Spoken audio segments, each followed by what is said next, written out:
किस देश ने बिना ड्राइवर के चलने वाली ट्रेन बना ली, और एक ऐसा जानवर जिसकी पोटी में लाफिंग गैस मिली रहती है, और लड़कियों से पहले किस देश के सैनिक हाई हील्स की सैंडल्स पहनते थे, पर क्यों, और इस देश के लोगों ने दुनिया का सबसे बड़ा सैंडविच तो बना लिया लेकिन ये गिनीज बुक में दर्ज न हो सका। पर ऐसा क्या हुआ जानकर चौंक जाएंगे। और मशहूर कोका कोला कंपनी ने अपने ब्रांड का पेटेंट अभी तक क्यों नहीं करवाया, और अगर 15 रिक्टर स्केल का भूकंप आ जाए तो क्या होगा। यदि आप इन फैक्ट्स के बारे में नहीं जानते तो बने रहिए रहस्य टॉक शो की इस नई वीडियो के आखिर तक। Number 20, Guinness book world records में अपना नाम तो हर कोई दर्ज कराना चाहता है, उसी तरह वर्ष 2008 में ईरान के लोग भी दुनिया का सबसे बड़ा सैंडविच बनाकर इस वर्ल्ड रिकॉर्ड में अपना नाम दर्ज करवाना चाहते थे। वर्ल्ड रिकॉर्ड बनाने के लिए 1000 शेफ की टीम 1000 किलोग्राम ऑस्ट्रिच की मदद से 1500 मीटर लंबा सैंडविच बनाने में कामयाब भी हो गए। सैंडविच तैयार हो जाने के बाद गिनीज बुक में इसका नाम दर्ज करने से पहले इसकी मेजरमेंट्स की जानी थी, लेकिन मेजरमेंट्स शुरू होने से पहले ही वहां मौजूद लोगों ने इस सैंडविच को खाना शुरू कर दिया और इस रिकॉर्ड को वेरीफाई नहीं किया जा सका। उस दिन इन भुक्कड़ लोगों की वजह से रिकॉर्ड बनाने की कोशिश में लगे हुए हजारों लोगों की मेहनत पर पानी फिर गया। नंबर 19, मैक्सिको की तीसरी सबसे बड़ी ऊंची बिल्डिंग टोरे मेयर भूकंप प्रतिरोधी के मामले में दुनिया की सबसे स्ट्रॉन्गेस्ट बिल्डिंग है। ये बिल्डिंग 8.5 रिक्टर स्केल के झेल सकता है। वर्ष 2003 में जब मैक्सिको में 7.3 रिक्टर स्केल का विनाशकारी भूकंप आया था तो तब इस भूकंप ने पूरे देश में तबाही मचाई थी, लेकिन भूकंप के समय में इस बिल्डिंग के अंदर मौजूद रहने वाले लोगों को इस विनाशकारी भूकंप के झटके तक महसूस नहीं हुए थे। इसी कमाल के फैक्ट पर प्लीज वीडियो को लाइक कर दीजिए। नंबर 18, अगर दुनिया में कभी 15 रिक्टर स्केल का भूकंप आता है तो क्या आप जानते हैं इसका अंजाम क्या होगा।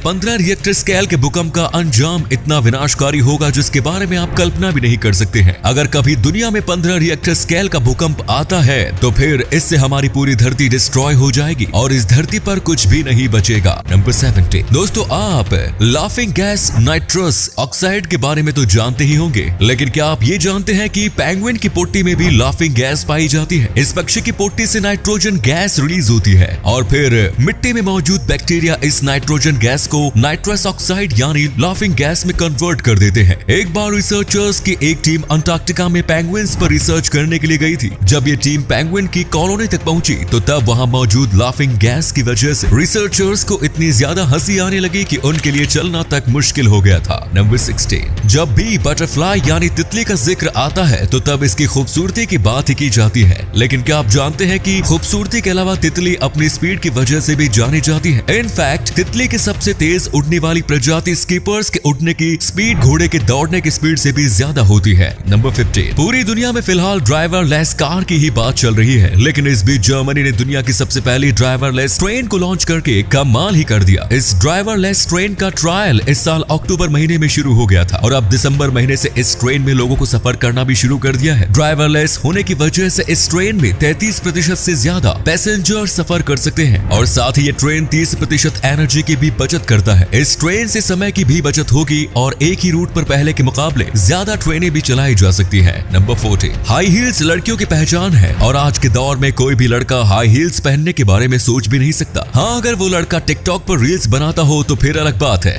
खैर, हम हाई हील्स की बात इसलिए कर रहे हैं क्योंकि जब दुनिया में हाई हील्स पहनने की शुरुआत हुई थी तो पहले इसे सिर्फ पुरुष ही पहना करते थे। लगभग 10वीं सदी के आसपास ईरानी सोल्जर्स ने हाई हील्स पहनना शुरू किया था क्योंकि हाई हील्स पहनकर उनकी लंबाई बढ़ जाती थी और उन्हें तीर चलाने में आसानी होती थी। बाद में धीरे धीरे महिलाओं ने पुरुषों से हाई हील्स छीनकर उन्हें अपना बना लिया। अब दोस्तों आपके लिए एक पहेली है, इस तस्वीर को ध्यान से देखिए और पहचानिए कि ये तस्वीर किस हीरोइन की है। आप अपना जवाब कमेंट्स में जरूर लिखें। नंबर 30, दुनिया भर की कोई भी कंपनी जब अपना कोई नया प्रोडक्ट लॉन्च करती है तो तब वो अपने प्रोडक्ट का पेटेंट हासिल कर लेती है, लेकिन आपको जानकर हैरानी होगी कि कोका कोला ने अब तक ऐसा नहीं किया। जी हाँ दोस्तों, कोका कोला के पास कोका कोला का पेटेंट नहीं है। दरअसल इसके पीछे की वजह है कि पेटेंट हासिल करने के लिए कोका कोला को अपना सीक्रेट फॉर्मूला अधिकारियों के साथ शेयर करना होगा और कोका कोला को डर है कि अधिकारियों से उसका फॉर्मूला लीक हो सकता है, इसलिए कोका कोला ने हमेशा से ही अपने फॉर्मूले को सीक्रेट ही रखा है और इसी कारण से इसने कभी भी पेटेंट के लिए अप्लाई नहीं किया। नंबर 12, अभी कुछ दिन पहले ही पाकिस्तान के एक ट्रेन ड्राइवर ने एक ऐसी हरकत कर दी जिसे सुनकर आप भी अपनी हंसी नहीं रोक पाएंगे। कराची से लाहौर जाने वाली ट्रेन के ड्राइवर ने किसी स्टेशन पर पहुंचने से पहले ही एक बाजार के पास ट्रेन रोक दी क्योंकि इन जनाब को घर पहुंचने से पहले बाजार से दही खरीदनी थी। मतलब कि दही खरीदने के लिए इन्होंने पूरी ट्रेन को ही रोक दी। वैसे इस घटना की वीडियो वायरल होने के बाद पाकिस्तानी हुकूमत ने ट्रेन के दोनों ड्राइवर को सस्पेंड कर दिया।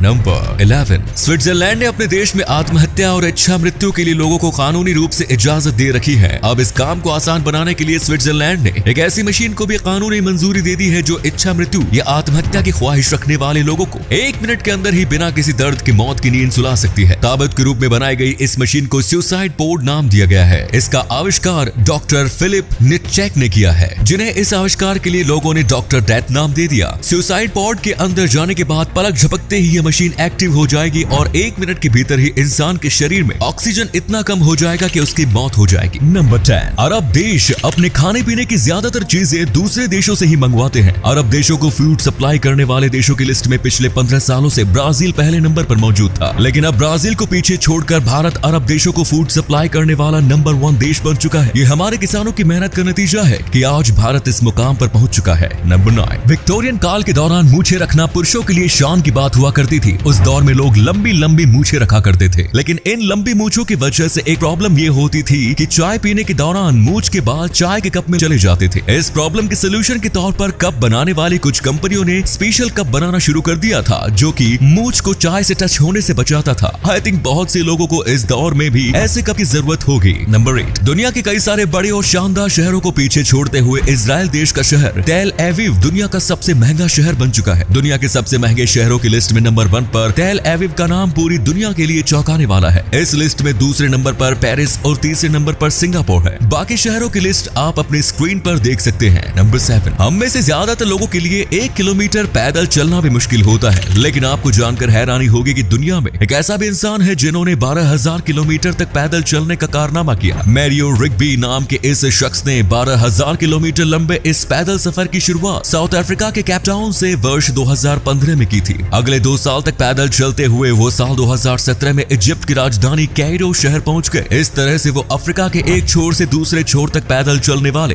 दुनिया के पहले इंसान बन गए। नंबर 6, क्लिपितान और मालिना सारस पक्षियों का एक जोड़ा था, जिसमें फीमेल मालिना क्रोएशिया में जबकि मेल क्लेप्टान साउथ अफ्रीका में रहता था। एक्चुअली ये दोनों पहले हमेशा साथ में ही रहते थे, लेकिन एक बार मालिना को किसी शिकारी ने गोली मार दी, जिसमें उसकी जान तो बच गई लेकिन वो उड़ने के काबिल नहीं रही। मालिना क्रोएशिया में रही जबकि क्लेप्टान साउथ अफ्रीका चला गया, लेकिन इसके बाद क्लिप्टान मालिना से मिलने के लिए हर साल क्रोएशिया आता रहा। मिलने के बाद दोनों घोंसला बनाते थे और प्रजनन करते थे। क्लिप्टान लगातार 15 सालों तक मालिना से मिलने आते रहा और इन दोनों के 40 से ज्यादा बच्चे हुए। जुलाई 2021 में मालिना की मौत हो गई और अब सिर्फ क्लिप्टान ही जिंदा बचा है। नंबर 5, यूनाइटेड किंगडम के बहुत सारे पावर स्टेशंस इलेक्ट्रिक सप्लाई को सुचारू रूप से चलाते रहने के लिए टीवी पर चलने वाले पॉपुलर प्रोग्राम्स पर नजर बनाए रखते हैं। वो ऐसा इसलिए करते हैं क्योंकि जब टीवी पर चलने वाले इन पॉपुलर प्रोग्राम्स में ब्रेक्स आते हैं तो तब पूरे देश में एक साथ बहुत सारे लोग एक ही समय में फ्रिज ओपन करते हैं या फिर other electrical appliances same time पर ओपन करते हैं, जिससे पावर सप्लाई पर अचानक से काफी ज्यादा बोझ आ जाता है, जिससे कि पावर कट होने की संभावना बढ़ जाती है। इसी बोझ से बचने के लिए ये लोग टीवी शोज पर नजर रखते हैं और ब्रेक आने से पहले ही ह्यूज पावर लोड को सहने की तैयारी कर लेते हैं। नंबर 4, दोस्तों कहते हैं कि दुनिया में एक इंसान की शक्ल के 7 लोग होते हैं। अगर आप भी अपने 6 हम शक्ल को ढूंढना चाहते हैं या उससे मिलना चाहते हैं तो फिर twinstrangers.net नाम की ये वेबसाइट आपके काम आ सकती है। इस वेबसाइट पर रजिस्टर करने के बाद आपको अपनी फोटो अपलोड करनी होगी और साथ ही अपने फेशियल फीचर्स भी सिलेक्ट करने होंगे,